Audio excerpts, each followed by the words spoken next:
This is the final resting place of Ernest Calvin Williams, born in 1887 in Broadwell, Logan County, Illinois. He's a Medal of Honor recipient. Before I continue, I'd like to thank everyone for watching this vid. Please subscribe, like, comment, share. I'd appreciate it if you support this channel via my PayPal account. The link will be in the description of the homepage of this YouTube channel. So in November 1916, Williams found himself in the Dominican Republic. I'm going to read an article from Thoughtco.com called The U.S. Occupation of the Dominican Republic, written by Christopher Minister. I'm going to read portions of it. I'm going to leave a link in the description below to the entire article if you want to read the article in its entirety. At the time, it was common for the USA to intervene in the affairs of other nations in the Caribbean or Central America.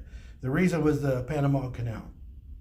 Completed in 1914 at a high cost to the United States, the USA felt that any nation in the vicinity had to be closely watched and, if necessary, controlled in order to protect its investment.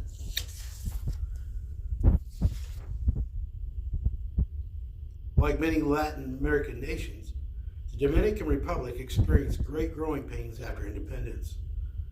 It became the country in 1844 when it broke away from Haiti, splitting the island of Hispaniola roughly in half. 1911, Dominican President Caceres was assassinated and the nation erupted once again in a civil war. By 1916, Juan Jimenez was president, but his supporters were fighting openly with those loyal to his rival, General Ernest, former Minister of War.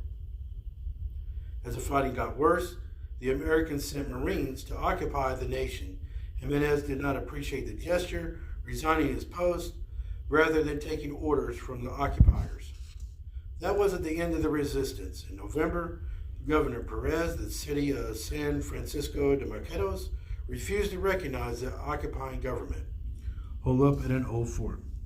I'm going to continue reading from an excerpt from an article in Wikipedia about the Battle of San Francisco de Macoris. I'm going to leave a link in the description below if you wish to read the whole article. During the night of 29 November, Lieutenant Williams, along with 12 Marines, crept as close to the entrance of the fort as possible without arousing suspicion. On a signal from Lieutenant Williams, the Marines made a dash for the open gate. The Dominicans, taken by surprise, were unable to slam the gate closed. The rebels were able to let loose with a fusillade from the fort, which cut down 8 of the Marines in their rush to the gate. Williams and the remaining 4 men pushed their way through the entrance, firing their weapons as they were burst into the fort. After a fierce 10-minute firefight, the fort was secured, and the fight was over. During the battle, some 200 of Perez's followers were able to escape the fort, but another 100 were forced to surrender inside the fort.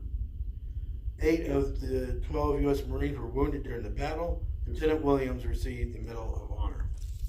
I'm going to leave a link in the description below to HistoryTube's The Great War vid on the Banana Wars that pertains to the Dominican Republic. Lieutenant Williams died in 1940 in Seneca Falls, Seneca County, New York. He's buried here at Woodlawn Cemetery in Indianola, Vermilion County, Illinois.